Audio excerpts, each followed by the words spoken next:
may mga mnemonics na enumeration. Kaya, dapat alam nyo rin to, no? So, for example, what are the factors of production? Sagot mo, cell.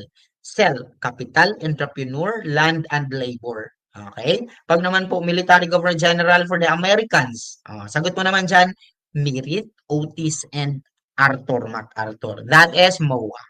Next. American governments in the Philippines, sagot mo, MCC.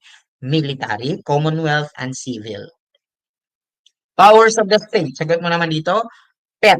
Okay? Police, imminent, and taxation. Okay? Pag naman po, migration theory, sagot mo naman dito, AIM. Pero kapag kumpletuhin mo, DAME. Okay? Daunman, Aitas, Indones, and Malays. Okay?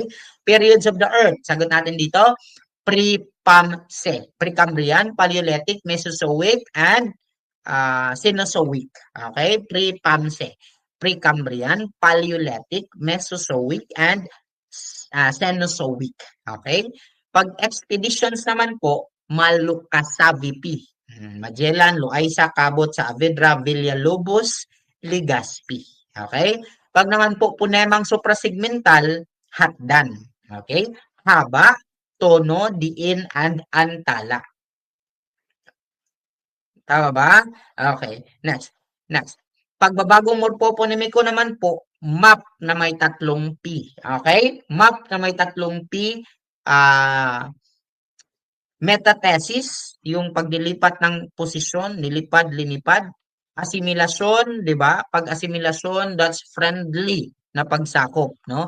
Assimilate, pam-pam, ganyan. Pag naman po pagkakaltas, sarahan, sarhan. Okay? Pag naman paglilipat tiin, ligo, liguan. Pag naman po pagpapalit ng punema, madunong, marunong. Okay? So that's pagbabagong morpoponimiko. Pag naman po element sa human body, chon, nasagot natin to kanina. Pag naman po macromolecules, this is CPLN, no? Carbohydrates, lipids, proteins, and nucleus. Micromolecules naman po, A, B, C, D, E, K. Okay? Vitamins ito. Vitamin A for your eyes, vitamin B for your brain, vitamin C for your immune system.